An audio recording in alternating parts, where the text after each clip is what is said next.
Well, blessed Thursday to you as we come with your daily encouragement. And we've been seeing little prophetic words of Jesus Christ in the prophet Ezekiel.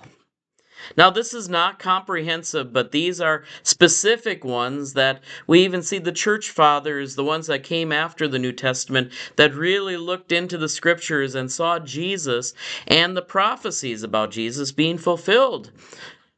What were being fulfilled? The words of the prophets that had not yet been fulfilled. And today our prophecy is from Ezekiel 37, towards the middle to the end of the chapter. It is the prophecy of the two sticks. And there are three fulfillments that are talked about here. I'll stop after each one. Verse 15, it says, "The word of the Lord came to me, mortal, you take a stick and write on it, for Judah and the Israelites associated with it. Then take another stick and write on it, for Joseph, the stick of Ephraim, and all the house of Israel associated with it.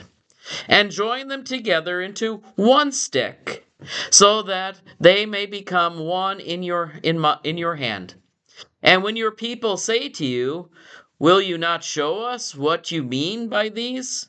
Say to them, 'Thus says the Lord God, I'm about to take the stick of Joseph, which is the hand of Ephraim, and the tribes of Israel associated with it, and I will put the stick of Judah upon it, and make them one stick, in order that they may be one in my hand.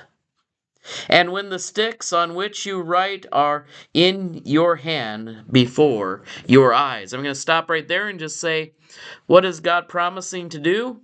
He's bringing back all the tribes that have been separated for so many years. The northern tribes represented by Joseph and Ephraim, and the southern tribes represented by Judah. They are going to be brought together as one stick. Now, for those of you who do bringing plants together, you know that you can bind two plants together by doing this technique. Especially if they're not sticks, but they're growing plants, you can graft in, and this is a grafting process. And so the Lord is saying, my hand will bring Judah and Israel, the northern and the southern tribes, together.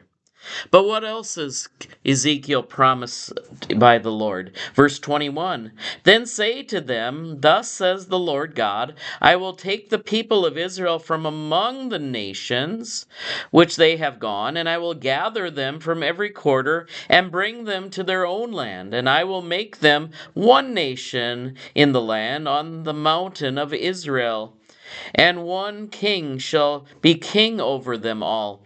Never again shall there be two nations, never again shall they be divided into two kingdoms. They shall never again defile themselves with their idols and their detestable things, and with any of their transgressions. I will save them from all the apostasies into which they have fallen, and I will cleanse them, and they shall be my people, and I will be their God.'" Remember, continuation from yesterday or even the day before.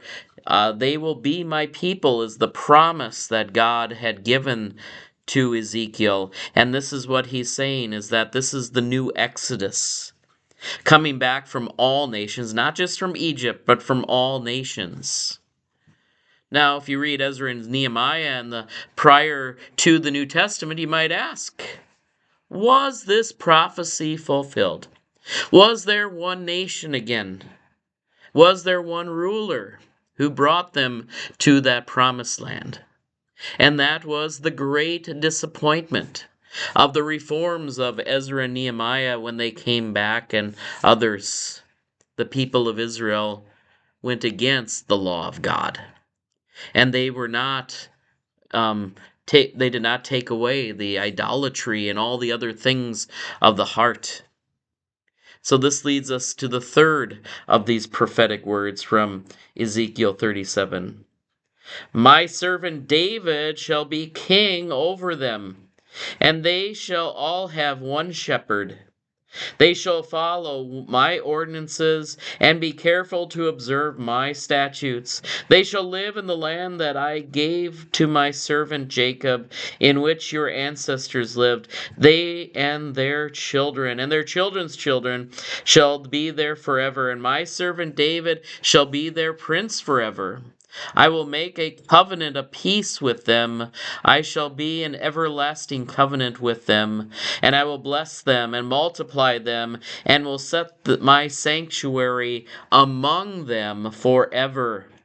My dwelling place shall be with them, and I will be their God, and they shall be my people. Then the nations shall know that I, the Lord, sanctify Israel, when my sanctuary is among them forevermore.